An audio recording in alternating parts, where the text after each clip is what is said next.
독일의 원자재를 수입해가 조립 생산하면서 터득한 노하우를 가지고 20년 만에 경쟁해가지고 우리가 이겼어요. 독일 잠수함하고 우리 잠수함 비슷한 게 많이 있어요. 우리가 훈련하는 거 보면 독일보다 더 낫고 고장률 이런 거 보면 우리가 더 나아요. 우리가 훨씬 더 안정적이고 이런 게 인지가 돼 있다고. 그다음에 이제 한국 같은 경우는 지금 세계에서 캐나다 잠수함 60조 수주전에서 한국이 독일과 경쟁하게 된 배경은 무엇인가요? 우리가 이제 독일로부터 잠수함 기술을 전수받은 나라예요. 그래서 독일로부터 잠수함 기술을 설계 및 건조 기술을 전수받아서 독일의 원자재를 수입해가 조립 생산하면서 터득한 노하우를 가지고 독일과 경쟁을 했어요. 독일로부터 잠수함을 수입한 이후 20년 만에 경쟁해가지고 2011년 그 인도네시아 세 척을 수출하는데 우리가 이겼어요. 누구도 예상할 수 없는 이런 결과가 나타났는데 그만큼 우리는 열심히 뛰었고 그다음에 이거는 정말 우리는 갈급한 심정이 있어요. 왜냐면은 북한은 뭐 우리보다 잠수함을 30년 먼저 가졌고 지금 숫자적으로도 세계 1위잖아요. 핵잠수함은 없지만 그런 걸 빨리 따라잡기 위해서 우리 열심히 했다고. 그래서 이제 결국에는 우리가 기술 개발도 하고 해서 인도네시아 세 척을 수출하는데 이겼단 말이죠. 그래서 우리가 지금 독일하고는 1대0으로 잠수함 경쟁 1대0으로 이겼어요. 근데 이제 여기에 그 다음에 나타나는 게 캐나다나 폴란드나 뭐 사우디아라비아나 필리핀 이런 데가 지금 또 다른 경쟁 상황이 이루어지고 있는데 캐나다가 제일 규모가 커요. 캐나다는 세계에서 해안선이 제일 길어요. 그래서 지킬 바다가 많다. 쉬운 말로. 근데 이제 미국 같은 데하고 거의 이 형제나라 비슷하게 해가지고 그동안 미국과 의존해 왔는데 트럼프 대통령 일기 때부터 캐나다 너희들 좀 밥값 좀 해라. 너희 왜 자꾸 우리한테 붙어서 그냥 거저먹으려고 하냐. 이런 핀잔을 많이 받았어요. 그래서 이제 해군력을 키우겠다. 강하게 이제 이 의지를 밝히고 있는데 해군력뿐만이 아니라 육군 공군력도 키우려고 해요. 그래서 이런 상황에서 먼저 나타난 게 캐나다 60조 그러니까 8척 내지 12척. 백값만 순수 백값만 하면은 18조 정도 돼요. 나머지는 뭐 MR로 하면은 계속 부수품도 줘야 되고 뭐 그런 것들이 30년 이상 해야 되니까 이런 걸 합치면은 60조 정도 된다. 아무튼 우리 방산 수출 역사에서 가장 규모가 등치가 커요. 그런데 이거는 지금 1대0으로 우리가 독일을 이겼고 독일하고 우리하고 지금도 굉장히 좋은 경쟁자예요. 근데 이제 독일도 우리를 잘 알고 우리도 독일을 잘 알아요. 근데 이제 최근에 들어서 잠수함 디젤잠 수출 베스트 1위는 독일, 2위가 프랑스예요. 근데 프랑스는 최근에 들어서 네덜란드 잠수함을 수주받았고 브라질 잠수함을 또 만들고 있어요. 그래서 좀 캐패시티가 많이 딸린다고 그런 상황이고 독일도 꾸준하게 수출했지만은 독일은 지금 212 CD급이라는 걸 노르웨이 공동 설계에 팔려고 하고 있어요. 근데 그것이 다 소문이 나가지고 독일 잠수함하고 우리 잠수함 좀 비슷한 게 많이 있어요. 그러나 우리가 림팩 훈련대 같은 데서 보면은 우리가 훈련하는 거 보면 독일보다 더 낫고 그다음에 고장률 이런 거 보면 우리가 더 나아요. 우리가 더 훨씬 더 안정적이고 이런 게 인지가 돼 있다고. 그다음에 이제 한국 같은 경우는 지금 세계에서 1, 2등 하는 조선소가 현대 조선소하고 그 하나오션 조선소인데 이게 특수선 분야는 1, 2등 한다고 볼 수 있어요. 근데 이 회사가 굴지에 두 회사가 있고 독일 같은 경우는 TKMS하고 조그만 하청업자 기술 조그만 조선소 하나 있어요. 그다음에 조금 전에 얘기했지만 프랑스 같은 경우는 지금 브라질 뭐 네덜란드 이런 배를 만들고 있기 때문에 생산 라인이 많이 찼을 것이다. 그러나 기술적인 거 그다음에 우리가 이 굴지에 두 개의 회사가 있기 때문에 그들이 원하는 거 빨리 배달해 주시죠. 조달할 수 있죠. 그런 면에서는 우리가 기술도 독일과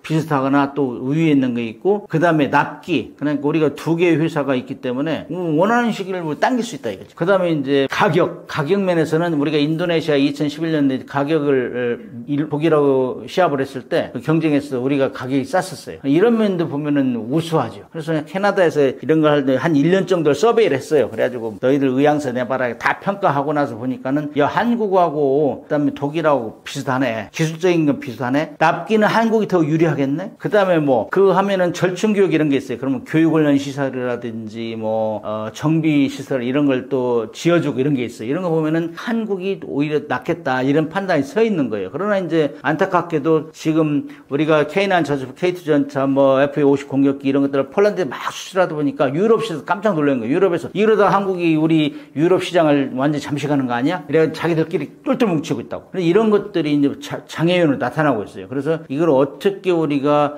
적절하게 이길 수 있느냐 이런 것들은 민관군이 막 협력해가지고 잠수함은 기본적으로 업체에서 기업에 잘 만들어내야 되고 그다음에 가격 문제 이런, 그다음에 이제 납기 이런 것도 잘 맞춰주고 그다음에 이제 정부 민간군 산하경이 협력을 해가지고 캐나다가 원하는 그 교육훈련 시설 승조원 가서 교육도 시켜준다든지, 그다음에 뭐 정비 기본적인 해주고 정비 공장도 세워주고 이런 것들로 함으로써 안정적으로 그야말로 캐나다의 잠수함 부대를 새로 만든다. 지금 캐나다는 영국으로부터 중고로 가져간 4척의 잠수함이 있어요. 어폴로급 잠수함이 있는데 이게 다 거의 노후화돼 있어요. 한 척만 겨우 살아서 다닌다는 얘기가 들려요. 그래서 빠른 시간 내에 조달을 하겠다. 이런 이제 가시적인 그 비전 이런 것들을 보여줘야죠. 그렇게 하면은 우리가 이길 수 있고, 아무튼 독일하고 우리는 계속 경쟁해왔고 기술력, 그다음에 조달 능력 이런 면에서 거의 유사하다. 이런 점에서 캐나다가 지금 계속 서치하고 두 개를 최종 경쟁 삼았어요. 그래서 여기를 잘해야 된다는 생각이 듭니다.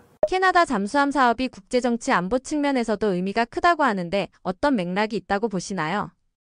캐나다는 나토 국가 일원이잖아요. 그래서 나토가 지금 똘똘 뭉치고 있는 상황이에요. 특히 미국이 이제 나토 너희들끼리 돈 내서 좀 해라, 우리 빠지겠다 하고 막 트럼프가 계속 국방 늘려 하고 있잖아요. 그렇기 때문에 나토하고 협력 안 할 수가 없어요. 최근에 들어서도 캐나다 총리가 독일 방문해가지고 잠수함 공장도 방문하고 그렇게 하면서 유럽 나토권에서는 야, 가급적 우리 거 사, 왜 자꾸 한국 거 사려고 하는 거야. 그러면 이제 결국에는 나토끼리 뭉쳐버리는 건데, 또 캐나다 같은 국가는 또 러시아를 이제 잠재적으로 생각하면서 미국과 또 호주 이런 데는 파이브 아이즈 국가잖아요. 뉴질랜드, 영국 이렇게 해가지고 그 나라들끼리 뭉치면서 태평양에서 중국을 못 나오게 하는, 중국을 억제하는 이런 것이기 때문에 태평양을 우선순위에 둘 거냐, 나토를 우선순위에 둘 거냐. 지금까지 나토 러시아가 캐나다를 건든 적이 없잖아요. 바로 인접국가 미국이기 때문에. 그래서 미국이 원하는 방향으로 가자 하면은 또 태평양을 중시할 수 있죠.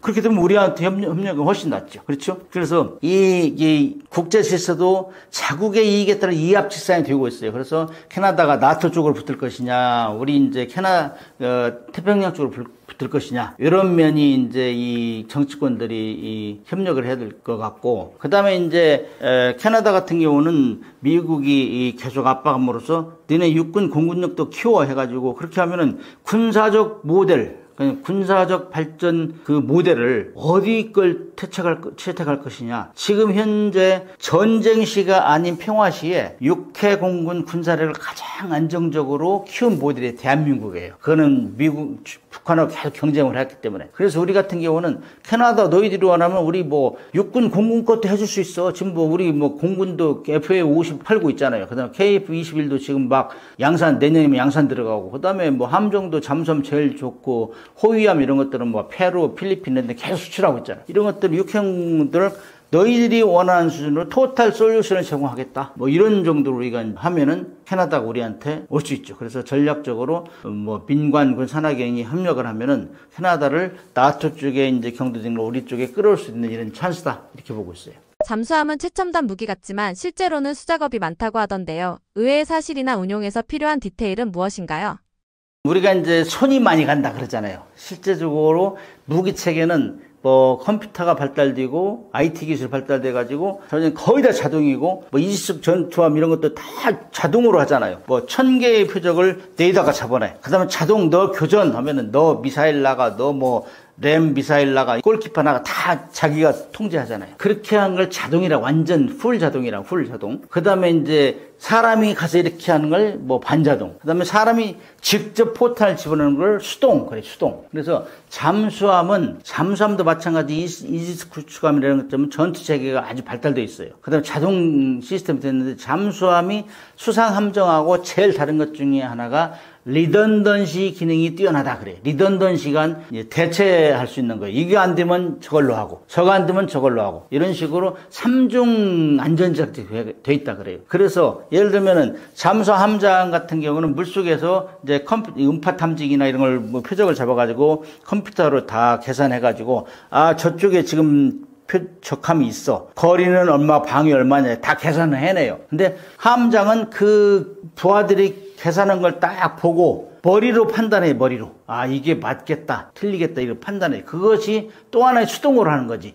그러니까 손이 많이 나가는 거지. 그 다음에 예를 들어가지고 물속에 들어가면 엄청난 수압에 시달려요. 이만큼만 구멍이 나도 100m 들어가면 배가 침몰할 가능성이 있다. 그 다음에 또 불날 가능성도 많고. 그런 것 때문에 항상 자동적인 기계가 자동으로 못할 경우에는 어떻게 사람이 할 것이냐, 이런 것들을 항상 생각해내야 돼요. 그래서 잠수함은 2중, 3중 장치가 있기 때문에 자동을 무조건 신뢰하는 건 잠수함이 있을 수 없어요. 다 머리로 계산하고 그거 맞아? 왜냐면은 잘못 공격하면 자기가 죽거든. 물속에 오래 있을 수가 없잖아요. 디젤 잠수함 같은 경우는. 핵잠수함 같은 경우는 공격받으면 도망가 버리면 되지만은 디젤 잠수함은 도망갈 수가 없어요. 올라가서 도망가면 뭐 배터리를 사용하면 배터리 아웃되면 깡통이 돼버리기 때문에 이런 것 때문에 다 생각해야 되고, 그 다음에 잠수함 내는 핵잠수함이나 디젤 잠수함이나 다 공기 조화 장치를 잘 운영해야 돼요.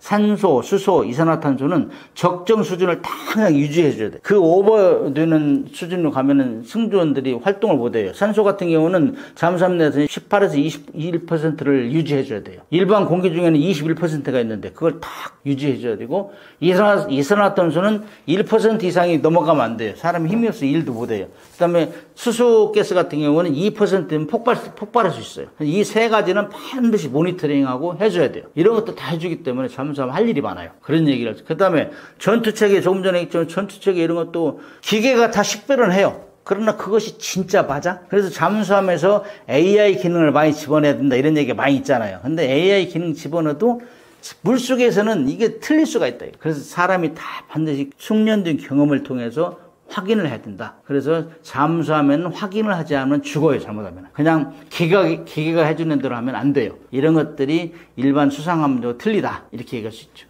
우리나라 조선업이 미국과 협력해 진행 중인 마스가 프로젝트는 어떤 프로젝트이며 어떤 목표를 가지고 있나요?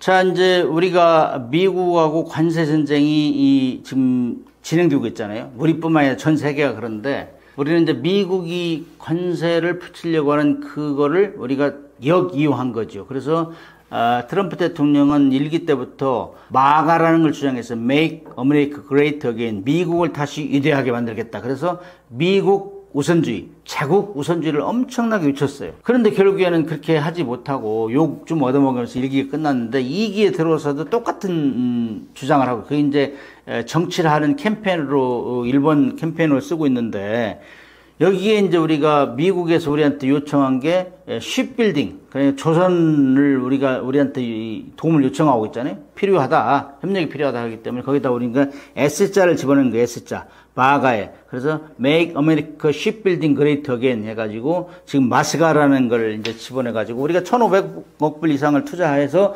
미국의 조선 산업을, 낙후된 조선 산업을 재건하겠다, 협력하겠다. 너희들 관세를 우리한테 너무 심하게 하지 마라. 그렇게 하면서 우리가 지금 주장을 했는데 이게 먹혀 들어갔어요. 그러니까 뭐 자기 대통령의 그 통치 철학에 대해서 뒷받침해주겠다니까 얼마나 좋아요? 근데 지금 심리도 못 가서 발병이 났잖아. 발병이. 응? 그래가지고 뭐 우리한테 도움을 요청했는데 우리가 그래 잘 해주겠다, 뭐 필리 존스도 인수해가지고 거기도 인원도 파견하고. 그런데 그 전에 파견한 삼성이나 반도체 공장 이런 데는 지금 노동자가 지금 추방당했단 말이에요. 이게 지금 웃기는 현상이 벌어지고 있다고. 아무튼 마스가라는 거를 이제 우리가 계획해가지고 트럼프 대통령의 환심을 샀어요. 그래서 그거를 지금 지속하고 있는데 삐그덕거리고 있다. 그래서 뭐 상당히 문제가 생기고 있는데, 이거는 이제 그 1,500억 불에 뭐가 들어가냐면, 첫째, 배 수리하는데 우리가 도움을 주겠다. 그래서 지금 그 군함 4척이 와서 2척은 이미 수리해서 보냈고 2척은 수리 중이고, 그 다음에 이제 상선이나 이런 분야에서도 우리가 필요하면 그 건조해 주겠다. 그래가지고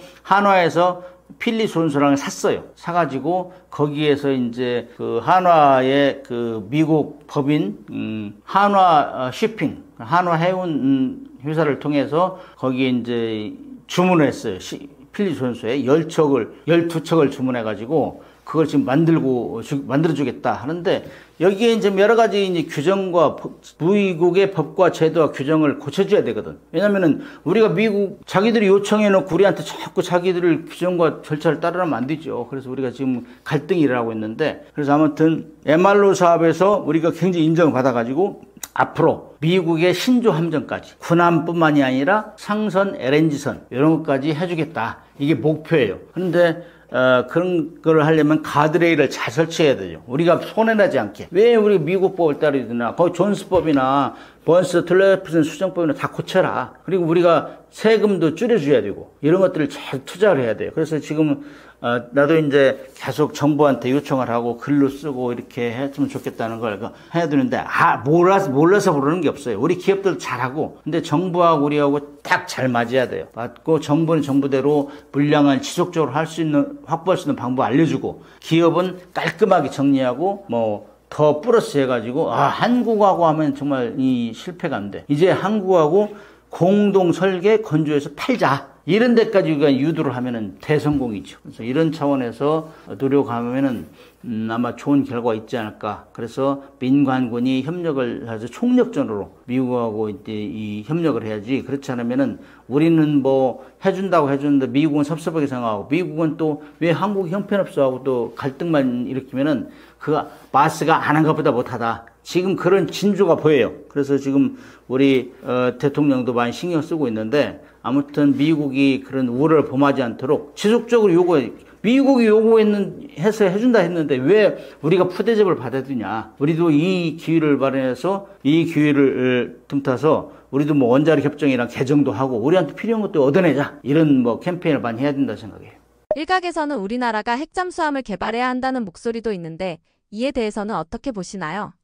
우리가 이제 핵잠수함을 개발해야 된다는 얘기가 여론이 갈수록 높아지고 있어요. 왜 그러냐? 북한은 남한의 경제력이 팽창, 그 다음에 아주 막강한 한미 동맹에 이 한국에 있다는 거, 이런 것 때문에 북한은 비대칭 전력을 사용하지 않을 수 없어요. 똑같이 하면 안 되니까. 돈이 있어야 뭘 싸움을 할 거 아니에요? 그래서 개발한 게 핵 미사일 잠수함이에요. 그런데 핵 미사일은 이미 거의 고도화 됐어요. ICBM 화성 19형까지 쐈고, 그 다음에 소형화, 경량화 다 하고 있고, 그 다음에 이제 핵 미사일 잠수함 중에서도 핵 잠수함이 필요해요. 왜냐면 그 핵 무기를 소형화해서 집어넣으면 핵잠수함 필요하거든. 디젤 잠수함에는 가분수가 돼, 가분수. 빨리 달릴 수도 없고, 오랫동안 숨길 수도 없고. 그래서 이걸 하고 있는 거 다 보여요. 지난 3월 8일 날도 김정은이 순찰했잖아요. 핵잠수함 건조 공장을. 그러면 그거 시그널을 우리한테 주는 거, 미국이나 우리한테 핵잠수함 만들어서 하겠다 하는 거 보여주는 거기 때문에 미국과 우리는 북한이 핵잠수함에다가 핵무기를 실어서 일단 집어넣으면 우리한테 심대한 위협이에요, 이건. 보이지 않는 거기 때문에. 그래서 이거는 너무나 위험하기 때문에 현재 미국과 러시아 또는 미국, 영국, 프랑스, 미국이 러시아의 그 핵잠수함에다 핵무기를 싣고 나가면 계속 추적 감시해요. 그게 유일한 전술이에요. 유일한 전술. 인공위성으로 보고 있다가 바다에 출항하면은 물속에 들어가면 계속 감시한다고. 100% 잡아내냐? 그건 확신할 수 없어요. 그러나 누가 나를 추적 감시한다는 거 알고 하는 거하고 감시가 없을 때 하는 거, 골키퍼 있는 거하고 골키퍼 없는 천차인 것 같이 똑같아요. 그래서 그걸 감시하려면은 디젤 잠수함은 할 수 없어요. 하루에 두세 번 올라 충전해야 되기 때문에. 그래서 이제 미국의 잠수함한테 그걸 감시해달라고 해야 돼요. 근데 미국의 잠수함이 핵잠수함 우리를 할 수 있겠어요? 그럼 우리가 반드시 우리 걸 만들어서 해야 된다. 그래서 이제 거기에 이제 핵잠수함에는 핵무기의 원료가 들어가는 우라늄이 들어가기 때문에 많은 국가에서 핵잠수함 만든다면 너 그거 만든다고 핑계대고 핵무기 만드는 거 아니냐? 이렇게 의심을 하고 있다고. 그러나 그거는 과거의 일이고 우리는 2018년도부터 북한의 비핵화를 위해서 우리는 하노이 싱가포르 회담을 주도했잖아요, 우리가. 그래서 우리는 핵무기를 안 만든다는 건 전 세계가 알아요. 그래서 오로지 북한의 핵무기를 실은 핵잠수함이 물속에 들어가면 추적 감시하기 위해서 우리는 핵잠수함이 필요하다. 이런 논리는 온 국민이 거의 알아요. 2021년 통일연구소 수사한 결과에 따르면은 75.2%가 핵추진 잠수함을 가져야 된다. 그러나 핵무기는 아니다. 여기까지 돼 있어요. 그렇기 때문에 다행히도 이제 2004년도에 우리가 이제 그거를 핵추진 잠수함 사업단을 만들어 제가 사업단장 했었는데 한 가지 아쉬운 게 이제 우라늄을 안정적으로 공급받는 거, 우리가 이제 사오는 거, 이것이 해결이 안 돼가지고 아직까지 공식적으로 나타내지 않고 있는데 전역했기 때문에 확실히 얘기할 수는 없지만은 지금 어느 정도 만들고 있는 걸로 알고 있어요. 어느 정도 이제 그 우라늄도 안정적으로 공급할 수 있는 길을 지금 터고 있고, 그래서 이번에 이제 한미 정상회담 할 때 우리 농축 시설을 갖자, 제철 시설도 갖자 이런 걸 많이 주장하고 있어요. 그렇게 되면은 큰 문제는 아니죠. 우리는 핵무기를 만든지 않는다는 건 온 세계가 알기 때문에 그래서 북한이 이런 상황에서 우리가 언제까지 미국에 의존할 것이냐, 우리 독자적으로 억제할 수 있는 능력을 가져야 된다. 특히 또 중국이 또 서해에서 많이 우리를 위협하기 때문에 이런 상황에서는 핵추진 잠수함이 필요하다는 건 공감대가 많이 확산돼 있어요. 그래서 지금 하고 있다면 그걸 이제 우리가 한 걸음 더 나가서 공식적으로 해야 된다. 공식적으로. 왜 우리가 숨어서 하느냐? 북한은 막 우리보다 경제력이 40, 50배 뒤지면서 정말 굶어 죽는 사람이 있는데도 불구하고 핵무기 만들고 핵잠수를 만들어서 거기다 다 숨기고 있는데 우리는 왜 못하느냐? 미국이 다 해줄 거냐? 이런 건 뭐 따져야지. 따지고 공식적으로 그걸 추진해야 된다. 이렇게 생각해요.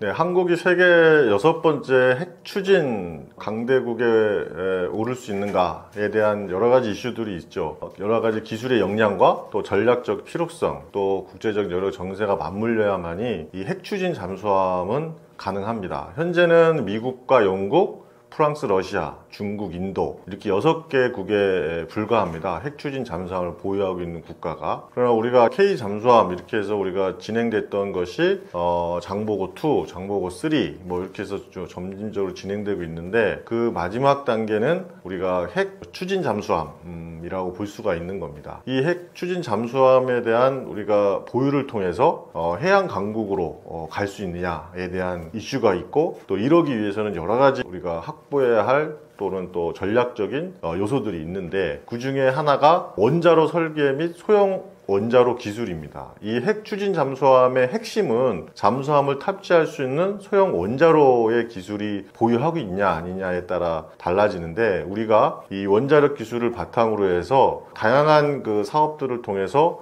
소형 원자로 기술을 확보를 하고 있습니다. 또 잠수함의 어떤 독자 설계를 통해서 건조 능력을 확보하고 있죠. 앞서 말씀드린 것처럼 장보고 3 이 급의 3000톤급의 디젤 잠수함을 독자적으로 개발 설계를 했던 능력을 가지고 있고 또 그 능력을 바탕으로 해서 잠수함의 수지 발사관에 탑재된 지대 미사일도 발사주고 독자 개발 설계를 완료를 했습니다. 이러한 그 기술들을 바탕으로 해서 추진 잠수함의 사업을 적극적으로 추진하고 있습니다. 이런 것들을 기반할 수 있는 것은 우리가 세계 수준의 어떤 조선 기술을 확보하고 있는 요소도 있기 때문이죠. 그러나 이 핵 추진 잠수함은 이러한 기술적인 요소가 내재되어 있다고 해서 우리가 이룰 수 있는 요소는 또 아닙니다. 왜 그러냐면 이 핵 추진 잠수함은 비대칭 전력을 확보할 수 있는 거거든요. 그렇기 때문에 주변국들과 또 전략적 어떤 안보 환경의 변화가 함께 수반되어야만이 가능할 수가 있습니다. 북한의 그 핵미사일 위험에 대응하기 위해서 우리가 SLBM 어떤 그 발사에 대한 동향을 가지고 그거에 대한 것들을 구축을 하고 있지만 주변국들의 해국력에 대한 증가에 대한 요소의 대응에 따라서 이 핵 추진 잠수함의 어떤 사업에 탄력을 받냐 안 받냐의 어떤 관건이 될 수가 있죠. 중국은 핵 추진 잠수함을 그 항모 전력을 확장하고 또 해양 영향력을 확대하는데 그 기반을 가지고 있습니다. 또 일본도 해양 자위대를 통해서 전력을 증가하고 있고요. 그런 반면에 이제 우리나라 같은 경우에는 핵 추진 잠수함의 여러 가지 연료 공급이 장기간 그 잠항을 할 수 있느냐 없냐에 대한 것이 필수적인 요소이기 때문에 핵 추진 잠수함의 어떤 그 전력 확보는 해군의 어떤 그 대항 해군으로 가는 핵심적인 요소가 될 수 있죠. 또 전략적 억지력을 확보할 수 있는 큰 핵심 요소이기도 합니다. 그러한 여러 가지 상황 속에서 핵 추진 잠수함을 확보하고 또 보유하고 하기 위해서는 국제 정세의 여러 가지 변화와 외교적인 노력도 필요합니다. 핵 연료를 확보하는 문제는 핵 추진 잠수함의 핵심적인 요소인데 핵 연료를 확보하고 또 군사적 목적으로 우라늄을 농축하는 것은 해외 각국에서의 민감한 요소이기 때문이죠. 그러한 것들은 그 해외 각국의 어떤 여러 가지 협정에 따라서 이루어지고 있기 때문에 외교적인 노력이 반드시 필요한 요소 중에 하나입니다. 기술적에 대한 난이도도 그 원자로 기술적 기반 하에 핵 추진 잠수함에 대한 원자로도 개발되고 있지만 여러 가지 충격이나 이런 것들에 의한 기술적 보완도 많이 필요하기 때문에 고도의 설계와 운용 기술이 요구되기도 합니다. 핵 추진 잠수함은 한 2조 가까이 들어가는 사업비가 필요하기 때문에 이런 막대한 비용도 부담이기도 하죠. 하지만 한국은 핵 추진 잠수함을 독자적으로 개발하고 건조할 수 있는 상당한 기술을 가지고 있고 그거에 대한 필요성도 많이 부각되고 있습니다. 특히 북한의 위협, 또 주변국의 해군력 증강에 대한 대응에 대한 전략적 필요성이 높아지고 있기 때문입니다. 핵 연료의 확보, 또 기술적 난관 이러한 것들을 극복을 해서 국제적 제약과 또 외교적 관리를 해결해서 우리가 핵 추진 잠수함의 여러 가지 난관들을 극복함으로 인해서 6번째 핵 추진 잠수함의 강대국의 반열에 오를 수 있도록 다 함께 협력할 필요가 있겠습니다.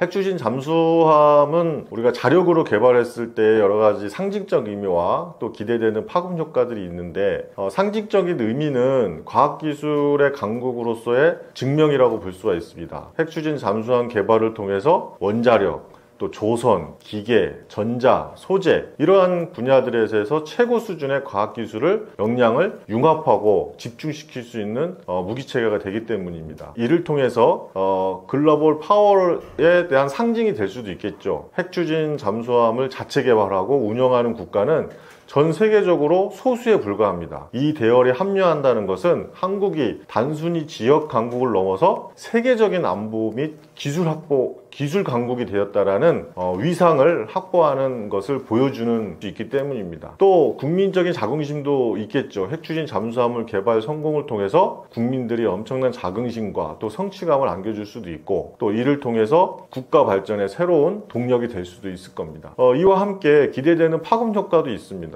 국가 안보 분야에 대해서는 대부 억지력에 대한 극대화가 가능한 것이죠. 핵 미사일 위협으로부터 우리가 즉각적인 보복 능력을 갖추고 있기 때문에 강력한 전략적 억지 능력을 우리가 제공받을 수 있는 겁니다. 또 해양 주권의 수효 능력을 강화하고 또 연합작전 시에도 이 핵추진 잠수함의 기여도는 막강하다고 볼 수가 있는 겁니다. 핵추진 잠수함의 개발 과정을 통해서 축적된 최첨단 기술들 이런 것은 핵추진의 어떤 항공모함까지도 이어질 수도 있고 차세대 전투함 또 우주 발사체 이런 분야까지도 고난이도의 미래 무기체계의 기반이 될 수도 있습니다. 이러한 군사적인 요소뿐만 아니라 경제적인 산업적인 효과들도 있습니다. 첨단 기술의 생태계를 고도화할 수 있는 거죠. 특히 원자로, 또 이런 핵추진 잠수함의 선체, 또 추진 체계, 또 한정 장비, 전투 시스템 이러한 잠수함의 구성 요소들은 최첨단 기술들의 집약체이기 때문입니다. 이러한 개발 과정을 통해서 기술의 혁신은 조선 사업도, 또 원자력 산업도, 기계, 소재, IT, AI 등 관련된 산업 전반의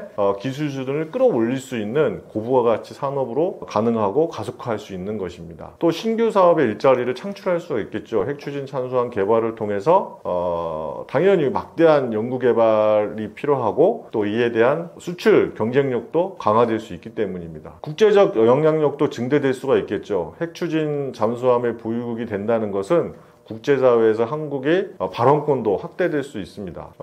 이 핵추진 잠수함은 보통 우리가 한 4개월 정도를 바닷속에서 잠원할 수가 있는 거기 때문에 비대칭 전력의 핵심 전력일 수가 있거든요. 그렇기 때문에 국제적 영향력이 확대될 수 있다. 그래서 국제 현안에 대한 논의사항과 여러 가지 외교적인 상황에서 한국의 입지가 강화될 수 있다라고 볼 수가 있습니다. 물론 핵 추진 잠수함의 자력 개발은 핵 연료를 확보하는 문제, 또 막대한 개발 비용, 국제사회의 시선, 또 비확산 체계에 대한 여러 가지 유지와 또 조화 이런 여러 가지 해결해야 될 과제들이 산적해 있는 것이 사실입니다. 그러나 이러한 도전 과제들을 성공적으로 극복을 한다면 우리나라도 핵추진 잠수함이 한국의 미래를 강력한 전략적 자산으로 또 국가 발전의 새로운 기폭제가 될 수 있을 것입니다. 전통적인 잠수함 강국이 주목하는 한국 기술의 핵심 경쟁력은 독자적인 설계 및 그 건조 능력에 볼 수가 있습니다. 설계부터 건조까지 자체 역량을 가지고 있는 것은 드문 사례이거든요. 한국은 장보고 1급은 독일 기술을 그대로 도입을 했습니다. 장보고 2는 214급 그 기술 이전 및 국산화를 시작했던 그 잠수함이기도 하고요. 장보고 3급은 도산 앙차고함이라고 해서 독자 설계하고 건조 능력을 완성한 잠수함이라고 볼 수가 있습니다. 이는 단순히 잠수함을 만든다는 것을 넘어서 잠수함의 성능과 또 특징을 우리 스스로가 정의하고 구현할 수 있는 역량을 갖추었다라고 볼 수가 있는 것이죠. 그래서 전통적인 강국이라고 하는 독일, 프랑스, 스웨덴 이런 나라들은 오랜 기간 기술 축적을 통해서 이뤄낸 성과들을 한국은 비교적 단시간에 이루었다고 볼 수가 있겠습니다. 핵심 기술의 국산화도 우리가 그 경쟁력으로 가져갈 수가 있습니다. 전투체계, 또 음파 탐지기인 소나, 추진체계, 추진 발사관 같은 잠수함의 핵심 기술을 우리가 국산화하는 데 성공을 했기 때문입니다. 특히 3D 표적 데이터 처리가 가능한 최첨단 소나 시스템, 소음 저감을 통한 삼축 능동 장치 시스템 이런 것들은 세계 최고의 수준으로 평가받고 있기 때문입니다. 수직 발사관인 VLS라는 그 수직 발사관의 탑재는 디젤 잠수함 중 세계에서 유일하게 잠대지 탄도미사일 SLBM이라고 하는 탄도미사일에 발사할 수 있는 그 탑재 체계가 됩니다. 이는 한국 잠수함의 독보적인 전략 가치를 부여받았다고 볼 수도 있고 또 유사시 지상 핵심 표격을 은밀하게 타격할 수 있는 능력을 가지고 있어서 잠수함의 확장 능력을 혁신적으로 평가받았다고 볼 수가 있는 겁니다. 우리가 강력하게 가져갈 수 있는 요소 중에 하나는 우리나라가 반도체 그리고 조선산업 이런 것들이 다른 나라에 비해 월등히 그 경쟁력을 가지고 있다는 겁니다. 특히 이 조선산업의 인프라를 가지고 있는 것 또 조선산업의 기술력은 세계 최고 수준의 조선 강국이 우리나라이기 때문입니다. 그런 관련된 기술을 가지고 있는 국가들, 그 업체들인 현대중공업이나 하나오션 등은 세계적인 수준의 조선 기술을 가지고 있고 이러한 국내 기업들은 잠수함 개발 및 생산에 적극적으로 참여하고 있어서 품질적인 요소들을 안정적으로 건조할 수 있는 기반 요소가 되는 겁니다. 이러한 풍부한 건조 기술과 경험을 여러 가지 그 해군의 잠수함을 건조하는데 많은 노하우들을 축적할 수 있는 요소가 되었고 이러한 핵심 경쟁력을 바탕으로 해서 한국은 전통적인 잠수함 강국에 수십 년간 쌓아온 기술력을 우위를 바탕으로 해서 선도하는 기술의 어떤 세계 잠수함 시장의 체인저로 부상할 수 있지 않을까 생각을 합니다. 핵추진 잠수함의 그 장기적인 국산화 가능성 그리고 한국의 어떤 조직력과 산업 생태계의 강점들은 어떤 것들이 있느냐라는 것들을 살펴보면 핵심 추진 그 잠수함의 장기적인 국산화가 가능하기 때문입니다. 핵 추진 잠수함의 완전한 국산화는 단순히 핵 추진 잠수함 한 척을 건조하는 것을 넘어서 핵 연료 주기인 원료 채굴부터 폐기까지가 가능해야만 하기 때문이거든요. 그 전반적인 기술 자립을 의미하는 겁니다. 현재로서는 여러 가지 제약이 있지만 장기적으로 충분히 달성 가능한 목표다라고 볼 수가 있고요.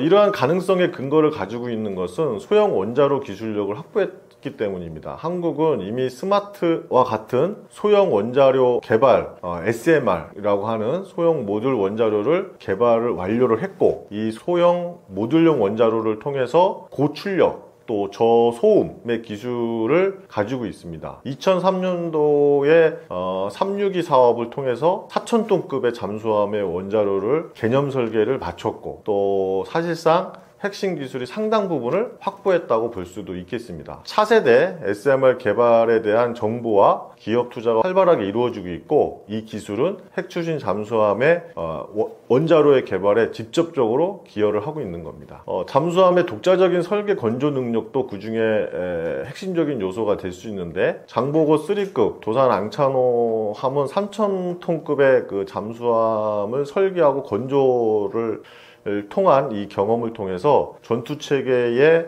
어떤 통합까지 완전한 독자적 기술을 확보를 했기 때문에 잠수함에 가지고 있는 은밀한 그 침투, 그다음에 소음에 대한 기술, 전투 체계에 대한 고도화, 이런 것들이 우리가 핵심 역량으로 확보했기 때문에 가능성을 볼 수가 있는 겁니다. 그리고 전략적 필요성에 대한 정부의 의지인데, 북한의 어떤 그 핵 미사일 위협이 고도화됨으로 인해서 주변국들 해군력에 대한 증강이 필요성이 있고, 또 핵 추진 잠수함의 전략적 필요성은 더 커지고 있는 거거든요. 이러한 안보 환경은 핵 추진 잠수함의 국산화에 대한 강력한 의지를 가질 수밖에 없는 배경이 되기도 합니다. 이러한 것들을 통해서 정부와 또 기업과 또 다양한 연구기관들이 강력한 원팀이 돼서 조직력을 가지고 사업을 주관하는 방위사업청과 또 국방부, 또 연구개발을 하고 있는 그 국방과학연구소에 대한 여러 가지 기술개발, 또 대기업들이 가지고 있는 시스템 통합과 생산 역량, 이러한 것들을 통해서 각자의 전문 분야들을 핵심적인 어떤 역할을 수행함으로써 이 큰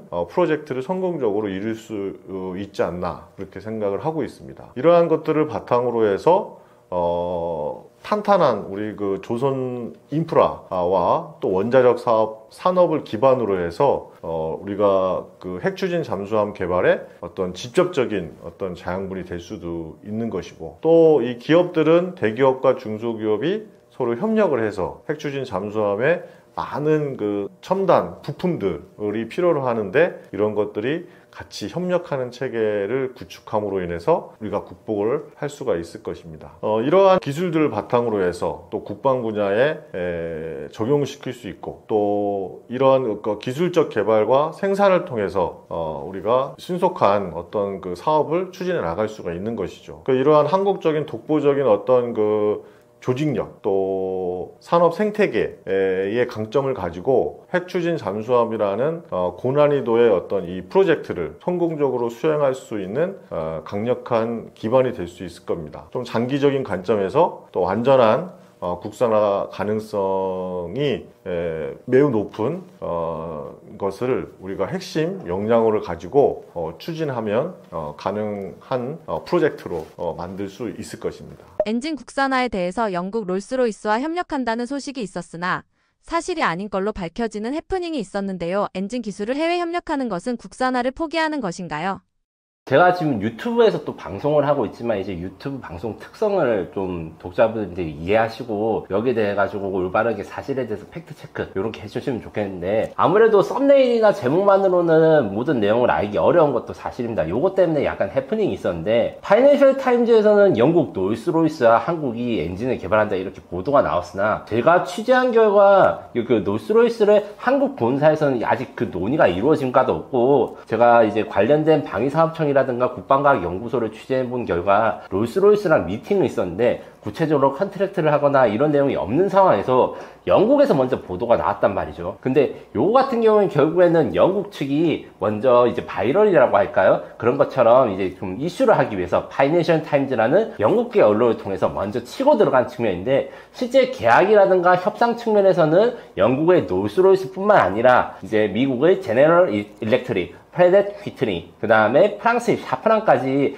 우리와 협력을 많이 하고 싶어요. 이게 정확한 팩트이고요. 요거에 대해서 오해가 없으셨으면 좋겠습니다. 그러면 또 해외 협력을 한다니까 여기에 국산화를 포기하는 것인가, 뭐 마치 하나 에어로스페이스랑 두산 에너빌리티가 경쟁자라서 하나 에어로스페이스는 뭔가 해외에서 그 기술이 부족해서 들여오려고 한 측이고, 두산 에너빌리티는 국내 독자 개발을 할 수 있다 이렇게 말씀하시는 분들이 있는데, 이것도 사실에 대해서 오해가 있는 겁니다. 제가 취재를 한 결과 기본적으로 이 첨단 엔진, 그러니까 KF-21에 대한 엔진 국산화는 국책 사업이고 국가 주도로 갑니다. 이것은 무슨 말이냐면, 국방과학연구소가 아무래도 이제 우리나라 국방 관련된 거 모두 책임지니까 KF-X 첨단 엔진을 국방과학연구소가 연구를 주도를 하고, 그 그리고 방위사업청이 사업단을 만들어가지고 진행을 하는데, 그러면 하나랑 두산은 어떻게 하냐? 둘이 경쟁해서 한쪽은 아무것도 손을 못 대거나 사업에 참여를 하지 않는 게 아니라 서로 이제 국가가 정해준 연구과제를 자신이 어떤 걸 딸 수 있는지 요거에 대해서 경쟁을 하고 그 다음에 홍보도 하고 이러면서 결국엔 두 회사 같이 작업을 하는 겁니다. 그것 때문에 하나가 뭔가 결정을 해가지고 해외에서 기술을 들여온다, 아니면 두산은 완전 독자 개발한다,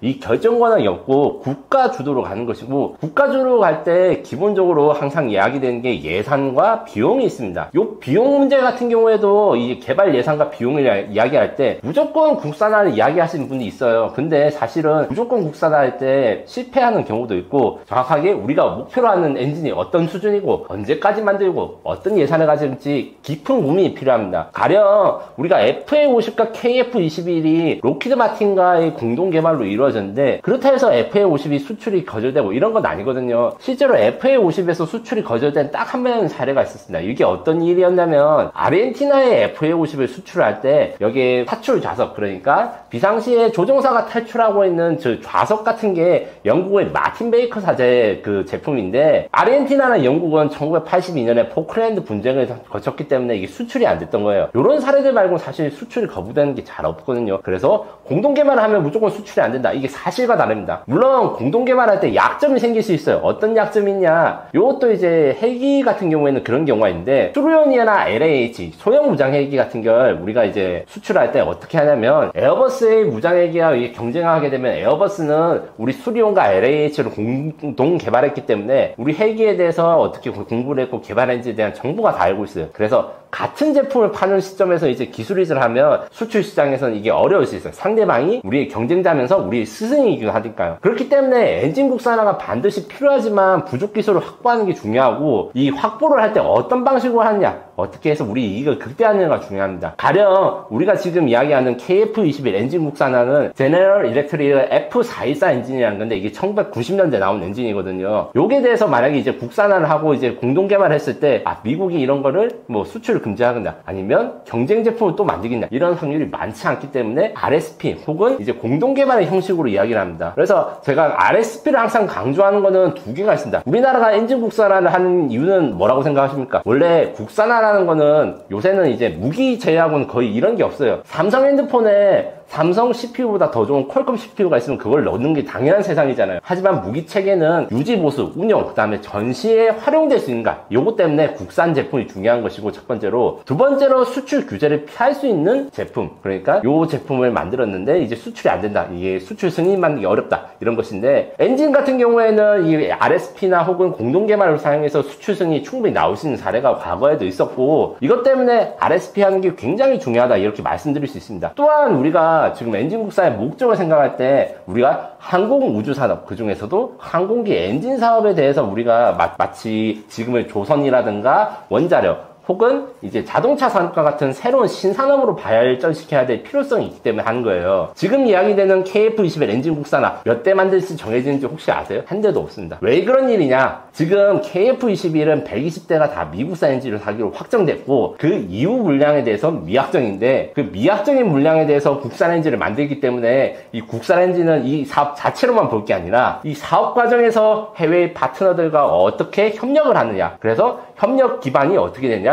민수용 엔진 개발에도 협력 관계가 그대로 가는 것입니다. 지금 하나 에어로스페이스나 뭐 국내에서 해외 업체들이랑 협력한 게 있어요, 엔진에 관련해서. 근데 굉장히 작습니다. 어느 정도 작냐면 일본보다 거의 10분의 1 정도 작아요. 그럼 일본은 어떻게 우리나라보다 10배 많은 물량을 해외 엔진 업체에서 받아오냐? 이게 RSP의 비밀입니다. RSP는 리스크 쉐어링이기 때문에 개발비를 분담하면 비용뿐만 아니라 이제 리스크도 같이 분담합니다. 실패하게 되면 같이 나눠서 분담을 하기 때문에 실패의 위험성을 줄이는 방식이고, 이걸 많이 우리가 담당할수록 대신에 우리가 얻는 이득도 커지는 거죠. 지금 수준에서 우리나라의 엔진 기술은 아직 발전한 부분이 많기 때문에 정말 큰 시장인 여객기 엔진 시장에 우리가 잘 참여를 하거나 많은 부분을 납품하지 못하는데 이 첨단 엔진을 개발한 경험과 기술을 바탕으로 하면 첨단 엔진 자체가 그렇게 많이 돈이 되거나 아니면 수출 실적이 되거나 뭐 몇십조 매출이 나지 않더라도 우리는 수백조 원 사업에, 그러니까 수십조나 수백조에 달하는 그 민항기용 엔진에 우리가 투입할 수 있게 되는 거죠. 그러면 혹시 민항기용 엔진을 우리가 독자 개발하면 안 되나 이렇게 말씀하실 수도 있는데, 사실 그것은 불가능하고 전 세계에서 미국과 영국만 자신들 나라에서 독자 개발한 엔진을 넣을 수 있고 나머지는 국제 공동 개발 협력이에요. 왜냐하면 제트 엔진 만드는 게 굉장히 어려운 부분입니다. 그래서 우리나라가 아직까지 도전하지 못했던 부분이긴 하고요. 그래서 이 마지막 우리가 도전 목표를 어떻게 달성하느냐, 단순히 KF21 엔진이 수입산이니까 수입을 대체하겠다 이런 관점이 아니라 좀 더 넓은 관점으로 보시면 이 엔진 국산화 기술 협력의 의미에 대해서 좀 더 다시 이해하실 수 있는 계기가 될 것입니다. 인도네시아가 결국 터키칸 전투기와 계약을 맺었는데요. KF21을 인도네시아가 결국 포기하는 건가요? 아닙니다. 하지만 여기에 대해서 많이 불안감이 있거나 아니면 여기에 대해서 걱정하신 분들이 많은 것도 사실입니다. 얼마 전에 큰 이벤트가 하나 있었죠. 튀르키예의 가장 큰 방위사업 전시회인 IDEF 2025에서 7월 26일 인도네시아 정부와 튀르키예 정부가 칸 전투기 계약을 발표했어요. 그런데 정말 희한한 것이 정식 구매 계약이고 구매 확정이 됐다고 이게 보도자료가 나왔는데 배수도 비밀이고 금액도 비밀입니다. 다만 인도네시아나 튀르키예 양쪽 언론들의 루머 같은 걸 종합해보면 48대를 구매하는데 100억 달러를 추정되는데 이것을 10년 내에 튀르키예가 인도네시아에 인도해주겠다. 그러니까 배달해주겠다. 이렇게 한 건데 정말 희한한 게 있어요. 튀르키예의 국산 전투기가 칸이고 이거를 인도네시아에 수출한 계약이지 않습니까? 근데 튀르키예 정부는 아직 칸에 대한 양산 계약을 하지 않았어요. 뒤에 보면 아시겠지만 이게 당연한 게 KF21도 개발의 과정이 끝나면서 정식 구매 계약을 하는데 소유국 정부가 칸 전투기 같은 경우에는 지금 개발이 끝나려면 한참 멀었죠. 그리고 시제기도 한 대밖에 없어요. 내년에 2대가 나온다고 하는데 그것도 아직 멀은 이야기고, 이런 식으로 자국 전투기를 자국 정부가 구매 계약도 안 했는데 인도네시아가 구매 계약을 정식으로 했다. 이거 자체가 사실은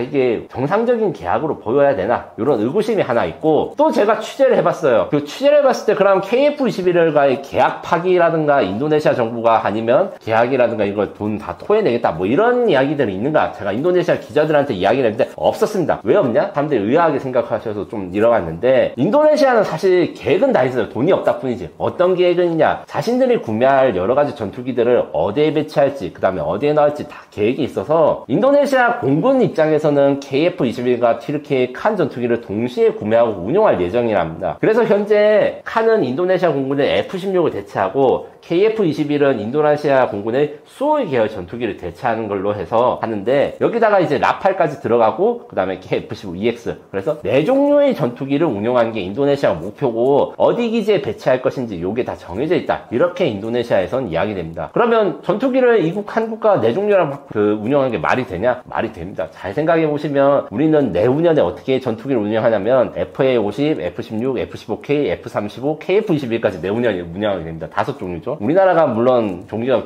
한국이 많지만 이런 식으로 소형 국가들이 12대나 24대 단위로 서로 다른 비행기를 운영하는 것은 사실 정치적으로 물론 한 번에 모아서 하면 이제 규모의 경제도 되고 정비도 쉬워지는데, 전투기라는 게 워낙 복잡하고 큰 거라서 이제 10대 단위만 12대 혹은 이제 소대 단위라고 하는데 이런 단위로도 구매하는 경우가 있어서 기본적으로 칸 전투기 계약과 그 다음 KF-22 계약은 같이 갈 수는 있습니다. 물론 이렇게까지 이야기하시면 평소에 저를 이제 영상을 보셨던 분은 알겠죠. 야, 맨날 인도네시아 돈 없다는데 니가 살 거라고 이야기를 하고 이렇게 하시는 이해가 또 충분히 납득되고 저도 좀 답답해요. 하지만 기본적으로 제3세계 국가의 방산 수출과 그 다음에 수출 금액 받아내는 것은 그렇게 쉬운 것이 아닙니다. 인도네시아가 지금 특히 눈에 띄는 것이지, 사실은 좀 우리가 무조건 갑의 위치라서 대한민국 K방산이 잘 나가지만 전 세계에서 살라고 줄을 서온다. 줄을 서는 건 맞는데 줄을 서는 와중에서도 공짜로 주면 안 되겠냐, 남들도 싸면 안 되겠냐 이렇게 할 거예요. 당연한 이야기예요. 왜냐면 기본적으로 노량진에서 회를 사는 것도 아니고 수천억 원에서 수조원짜리 사업, 그 나라 입장에서는 국책 사업을 하는데, 대부분의 국가들은